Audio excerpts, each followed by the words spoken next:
Prabu Harjuno Sosrobahu, seri 93, Bambang Sumantri.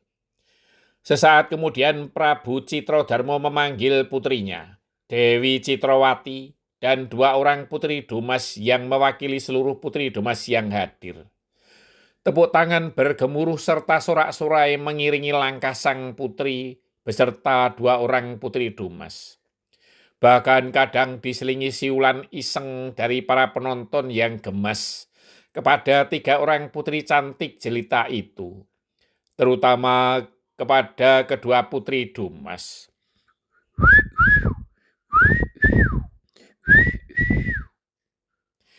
Terlebih menikmati indahnya dua pasang kelapa gading yang menonjol dari dua orang putri Dumas, yang membuat jakun lelaki nakal naik turun. Para penonton semakin heboh ketika kedua putri Dumas itu melimpar senyuman dan lirikan menggoda kepada mereka. Ketika ketiganya lewat dekat dengan mereka, mereka melongo mengagumi indahnya pemandangan yang membuat degup jantung lelaki muda berdebaran. Namun para prajurit membuat pagar betis yang rapat agar jangan sampai ada tangan jahil yang mengganggu ketiga putri cantik jelita dan mempesona itu. Tepuk tangan semakin meriah ketika ketiganya sampai di atas panggung. Prabu Citrodarmo tersenyum cerah, sedangkan Prabu Darmowiseso sedikit menunduk, tak mampu memandang putri cantik jelita yang menurut keyakinannya merupakan titisan bidadari Dewi Sri Widowati. Calon istri yang sudah digenggaman tangan namun lepas begitu saja. Tetapi ia tak ingin larut dalam penyesalan. Ia mencoba tegar menerima kenyataan. Sedangkan Bambang Sumantri tetap tenang, tidak menampakkan sikap yang berlebihan. Sejenak kemudian Ki Patih Citrowiryo menenangkan para penonton yang riuh, karena Sang Prabu Citrodarmo akan melanjutkan kata-katanya.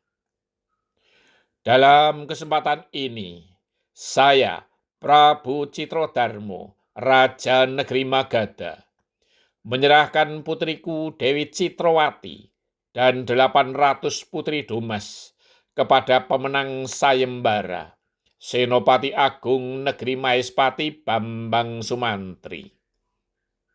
Tepuk tangan dan sorak-sorai pun kembali meledakkan alun-alun kota Raja Magadha. Tak ketinggalan para penonton yang bertengger di atas dahan pohon pun memukul galah-galah bambu di pohon itu. Begitu juga para penonton yang lain memukul apa saja yang bisa menimbulkan bunyi-bunyian. Bahkan para prajurit negeri Maespati saling memukulkan bilah pedang di antara mereka, sehingga menimbulkan bunyi dentangan logam. Prabu Citrodarmo menyambut sorak-sorai para penonton itu dengan melambaikan tangan sambil berkeliling di pinggir panggung. Para penonton yang mendapat lambaian tangan rajanya itu menyambutnya dengan bergemuruh. Setelah tepuk tangan dan sorak-sorai mulai mereda, Prabu Citrodarmo mempersilahkan Bambang Sumantri untuk menanggapi. Setelah menerima dengan sambutan dan tata sopan santun yang genap dan lengkap, Bambang Sumantri melanjutkan kata-katanya. Besok pagi, sang putri Dewi Citrawati dan 800 putri Dumas akan kami boyong ke negeri Mahespati. Dan ini yang tak kalah penting. Bambang Sumantri berhenti sejenak, sedangkan seluruh penonton diam, menunggu apa yang akan dikatakan olehnya.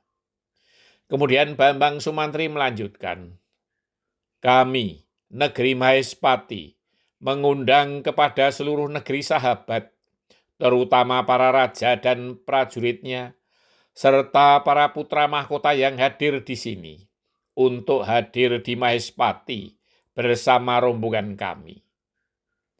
Terjadi kehebohan di antara para penonton, terutama para raja yang jumlahnya hampir 100 orang itu.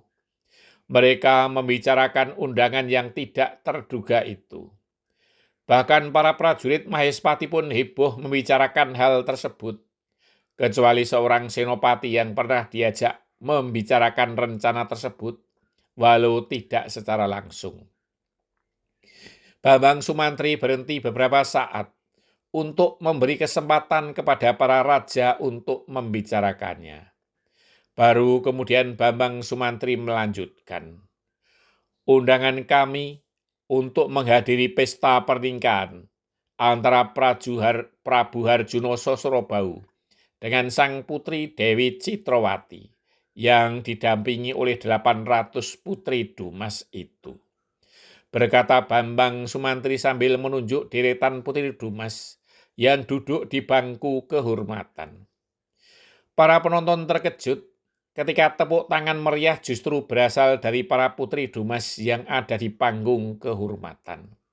Dan para penonton menyambutnya dengan tepuk tangan yang meriah pula. Kemudian Bambang Sumantri melanjutkan, setelah pesta pernikahan, tentu akan dilanjutkan dengan sidang agung untuk seluruh negeri sahabat.